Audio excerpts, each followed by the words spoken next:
दोस्तों, परमात्मा कभी किसी का भाग्य नहीं लिखते। हर कदम पर हमारी सोच और हमारे अच्छे बुरे कर्म ही हमारा भाग्य लिखते हैं। अगर हम लोगों के साथ अच्छा व्यवहार करते हैं तो हमारे साथ भी अच्छा ही होता है। अगर हम किसी के साथ बुरा करेंगे तो हमारे साथ भी बुरा ही होगा। और दोष हम भगवान को देते हैं कि हमारे साथ गलत हो रहा है। दोस्तों, कर्म फल भोगना ही पड़ता है। अगर आप जैसा कर्म करोगे वैसा ही फल भोगना पड़ेगा। इसीलिए हमें अच्छे कर्म करने चाहिए ताकि हमारे साथ भी अच्छा हो। बुरे कर्मों से बचना चाहिए। कभी भी किसी का भूल कर भी दिल मत दुखाना, क्योंकि किसी की ना ही बद्दुआ खा ली जाती है और ना ही किसी की दुआ। तो दोस्तों, आइए जानते हैं एक छोटी सी कहानी के माध्यम से। नमस्कार दोस्तों, मैं रजनी मौर्य, आप सभी का हमारे RR motivation success YouTube channel में स्वागत है। दोस्तों, अगर आप हमारे चैनल पर पहली बार आए हैं तो नीचे दिए हुए बटन पर क्लिक करें और चैनल को सब्सक्राइब करें ताकि हर वीडियो की जानकारी आप तक सबसे पहले पहुंचे। दोस्तों, एक गांव में एक रमा नाम की एक लड़की रहती थी। रमा बहुत ही दयालु और परोपकारी स्वभाव की थी। वह हमेशा जरूरतमंदों की मदद करती। रमा को ऐसे देखकर गांव वाले उससे बहुत ही प्रसन्न रहते थे। एक बार रमा जंगल में जाती है, लकड़ियां इकट्ठा कर रही होती है, तभी उसकी नजर एक बूढ़ी औरत पर पड़ती है। वह औरत बड़ी ही थकी हुई और भूख से व्याकुल थी। रमा उस औरत को अपने घर ले जाती है और उसे भरपेट खाना खिलाती है और उससे अच्छे से बात करती है।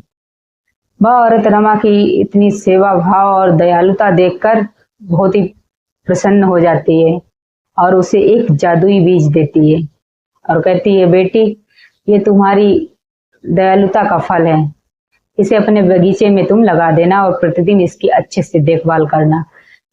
रमा बहुत ही खुश हो जाती है और औरत का धन्यवाद करती है। रमा उस बीज को ले जाकर अपने बगीचे में लगा देती है। प्रतिदिन उसे सुबह पानी देती, उसकी मिट्टी को ढीला करती। एक दिन ऐसा आता है कि बीज अंकुरित होकर पौधा बन जाता है और उसमें प्यारे से सुंदर से फूल खिलने लगते हैं।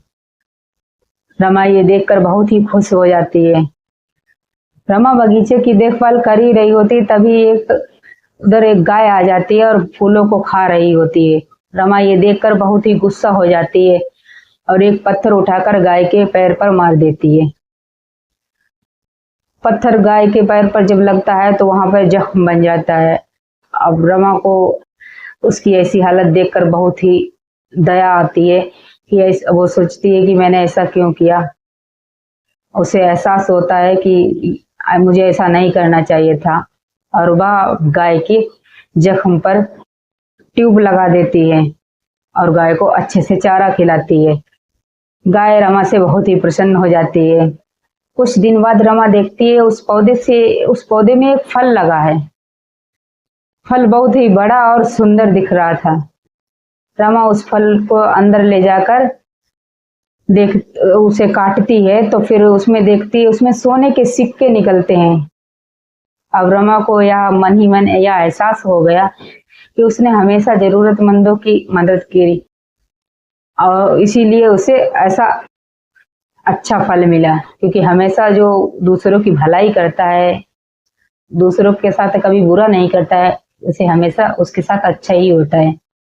तो दोस्तों, इस कहानी से हमें यही सीख मिलती है, हमें कभी किसी के साथ बुरा नहीं करना चाहिए। लोग क्या हमारे साथ कर रहे हैं, हमें इस बात पे ध्यान नहीं देना चाहिए। क्या हम कर रहे हैं इस पर बात पर ध्यान देना चाहिए, क्योंकि हमें लोगों के बारे में नहीं, हमें खुद क्या हम कर रहे हैं उस पर हमें ध्यान देना चाहिए। हमें बुरे कर्मों से बचना चाहिए, क्योंकि कर्म फल भोगना ही पड़ता है। तो दोस्तों, यह वीडियो अच्छी लगी हो तो वीडियो को लाइक करें और चैनल को सब्सक्राइब करें ताकि हर वीडियो की जानकारी आप तक सबसे पहले पहुंचे।